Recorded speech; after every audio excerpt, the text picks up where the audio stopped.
What I'm trying to help you do is find your next best steps forward.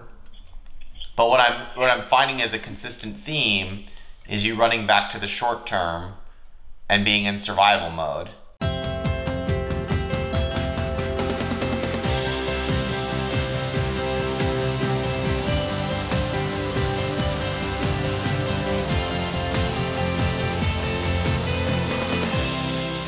This is my new porno couch. This is a very blue couch. It did not look this blue in the photos. But anyway, hey guys, I'm making this video for you because it's been 4 months since we hung out in Austin at the Brand Builder Summit, and I was so jazzed. I was talking with a tribe member this morning.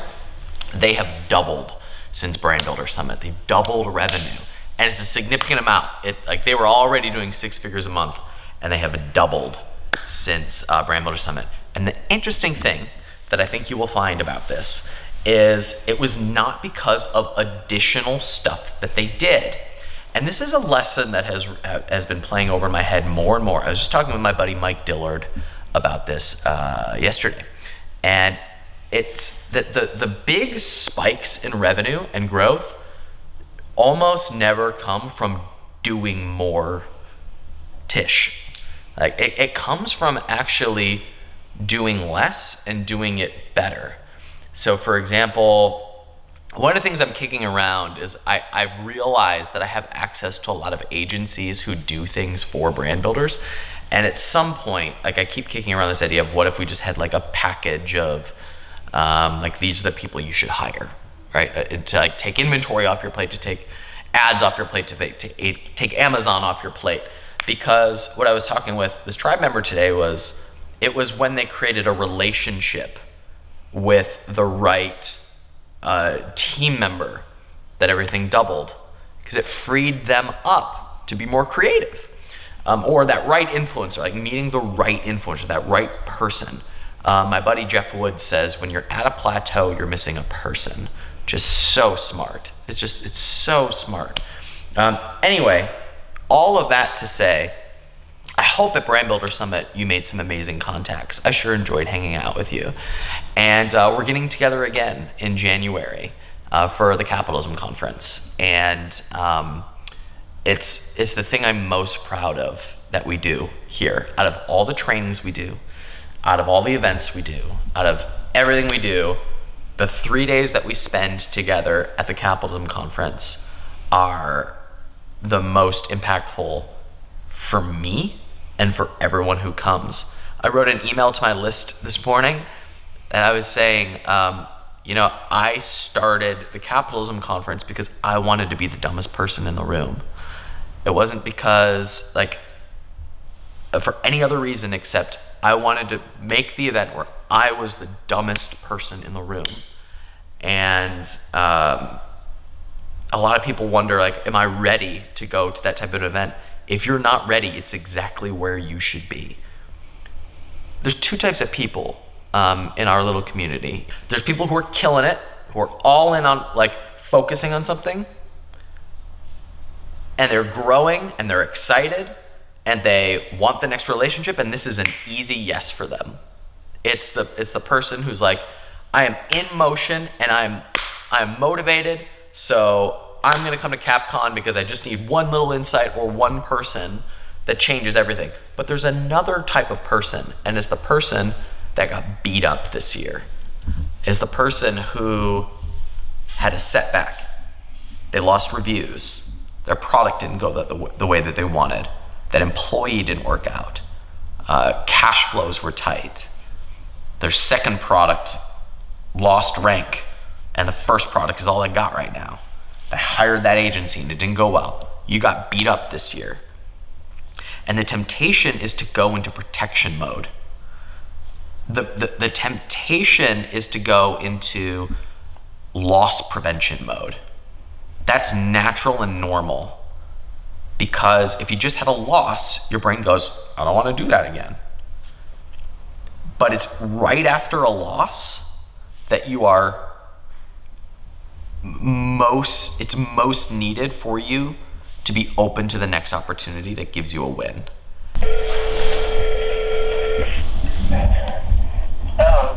is this Matthew? This is Matthew. Matthew, it's Ryan Moran calling. How are you? Oh, what's up, Ryan? I'm doing pretty good. Good, man. Did I catch you in okay time, or is it super late where you are? No, I'm in Texas. I'm good. All right, that's good. So tell me what's going on, man. Tell me what happened in your business, and tell me where you're wanting to go now. Sure. Well, appreciate you giving me a call. You know, I enjoy watching your content. I definitely believe in your message in capitalism.com with, you know, entrepreneurs being a better solution than government. So we're on the same page. Amen, brother. Yeah, so appreciate what you're doing. So you went to CapCon last year, and that's where you met those guys. And you know you want to go in that direction in 2019.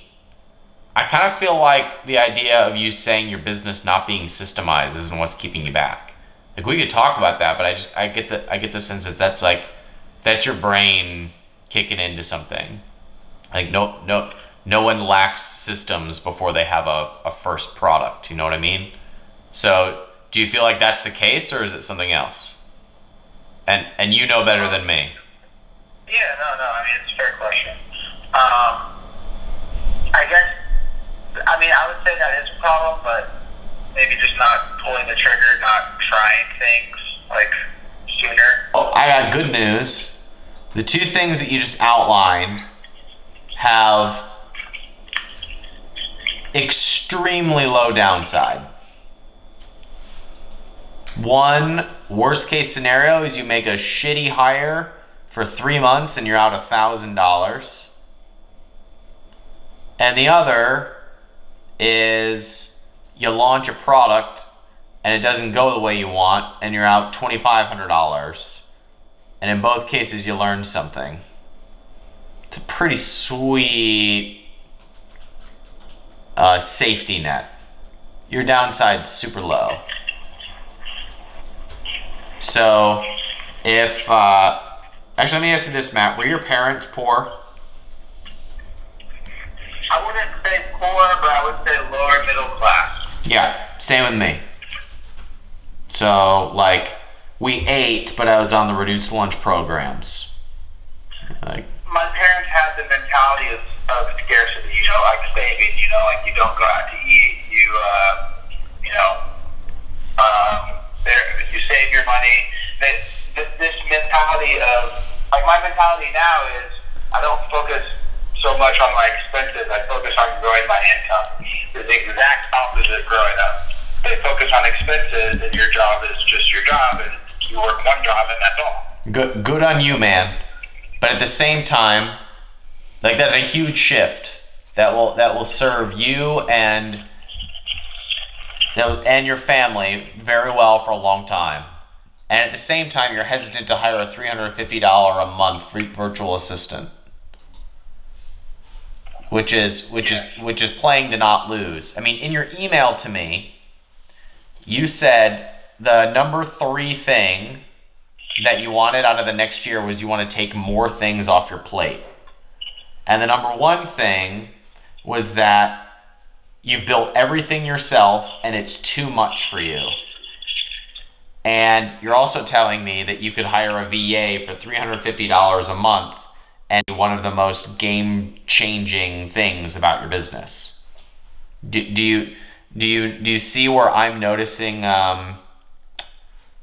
some disconnection there? Yeah, fair. What I'm trying to help you do is find your next best steps forward. But what I'm finding as a consistent theme is you running back to the short term and being in survival mode. And what prompted me to reach out and ask for your number was based on just what you were saying in your email and the emails we had back and forth. I just had this sense that there was like you stepping over opportunities to stay where you are. And I could just sense it about you. And what you're telling me is that there's the solutions that you're looking for are in front of you, but you're running to safety. Sure. So it would make total sense for you to be in scarcity mode right now. It's just not going to serve you, and you know that. And when you're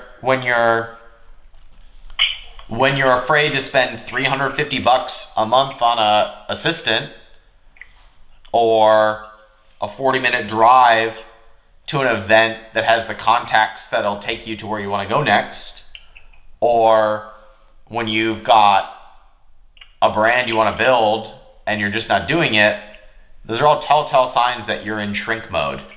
And there's a time for you to be in shrink mode. I'm hearing you also say that you want to not be in that mindset. Yeah. That's true. Okay, so problems identified. How do you want to move forward? Any other hooks come to mind? I think it could be make more money and pay less taxes in 2019 than you did this year, with a certain emphasis on pay less taxes. Could be really interesting for people right now. How many of you are familiar with the T3 process? Yeah, very vaguely. Okay, so the T1 has to be a really clear benefit hook. Like, hey, I'm organizing a group of people at my house to work on this. Do you want to come? Like with the idea being the whole thing is you get a reply. Yeah, I want that. So something that requires or elicits an easy yes or no. Yes. So trying to say what it is or describe it is not the hook. The hook is, I help people scale from 6 to 7 figures. That's your hook. I help people pay 0 tax. Right? There's your hook.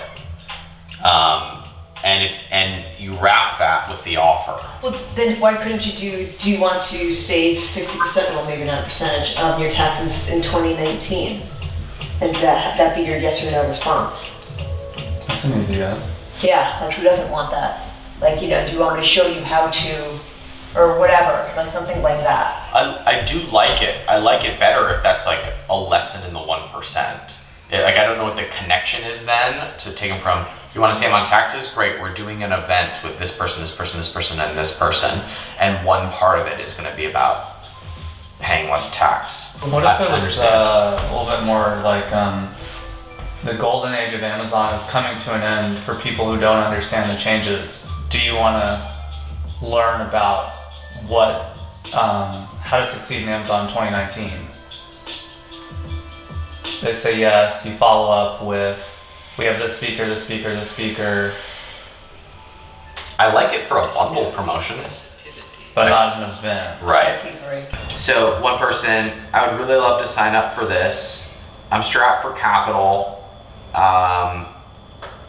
Thanks for all that you do. That's a quick summary. Pay as you profit today. Right. Like $500. Like a well done response to that closes him. What he's saying is, here's my objection and I'll buy if you overcome it.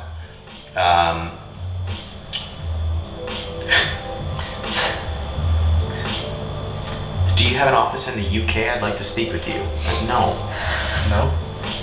I don't know, maybe I'll go to CapCon, especially since you spent all this time talking to me and appreciate it, man. It's pretty cool. Well, here's the thing, man. I don't want you to do it for me. I want you to do it for you. If you feel obligated because I gave you a call at 9 o'clock at night, fuck that. I chose to give you a call. I mean, look, dude. I'm sorry to be a prick, but I don't need your $1,200 or whatever the hell we have it priced at right now. Sure. I understand. Like I genuinely appreciated the long email you sent me after the podcast, and then our back and forth that we got, and whether you come to my events or not is immaterial to me. But when I hear somebody you know, in this mindset, who sounds like they have a lot of potential and is working really hard, it matters to me because you know what our events are like, you know the opportunities that are created, you know the connections that you make, and it sounds to me that like that's what you're looking for. And we happen to be 40 minutes from your house. It's one of those things where it's like, I'm noticing very little downside for you and a hell of a lot of upside, which is a theme that we've talked about consistently on this. And as your digital advisor once in a while on the internet, this is one of those moments where I would grab you by the shoulders and be like, dude, you're powerful. Quit selling yourself short. Yeah. That's true. Well, I appreciate you actually read, you know, Long and Honest. I did. And everything I've done has always been based on building relationships. And so I tried to focus on quality relationships rather than quantity. So if I connected with just a couple people in a real significant way, I would consider that a win. Do you have someone in mind for that, or a specific type of person in mind for that? It would be cool if I could connect with someone that had some similar interests with me, as me, and was a little bit further along in their business journey than myself. I prefer to be the dumbest person in the room when possible. If that's the case, I'm surprised there was ever any doubt that you weren't going to come to this. It's pretty much what I pride myself on at this event. But here's what I'll do. Assuming that you decide to come through the link I'm going to send you, I'll have my team reserve 15 minutes on my schedule, and you can come into the green room and hang out with me, and we can connect in person. How does that sound? Awesome. That'd be cool. I appreciate it. Hey, man, I appreciate your time. All right. Good to meet you, Matt. Talk to you soon. Yes, sir. Bye. So I predict that guy's life completely transforms in here. Yeah, I think so. We'll have to document that 15 minutes in the green room. I predict he has a completely different life a year from now. What was his name? Matthew.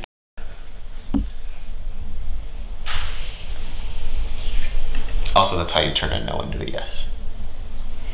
Only took A lot of listening. 45 minutes. I chose to. I mean, promoting events is the most stressful thing in my life, which sucks because it's also the best thing you do. And it's one of those things where it's like, how do you grab somebody by the shoulder and the neck and be like, 3 years from now, this is gonna be the highest ROI thing that you do. Something that's playing over my mind as I'm doing this, I do not enjoy promoting events. I don't enjoy sitting in front of you and trying to convince you to come. So I'm not gonna do that. I'm not going to try and twist your arm to come. If you wanna come, come. I promise you it'll be the best ROI that you have all year. If you don't wanna come, it's totally cool. But I know the impact that it makes, and it would be unethical for me to not push you to come to this. So we had 100 sales in the last 4 days. So it absolutely will fill up.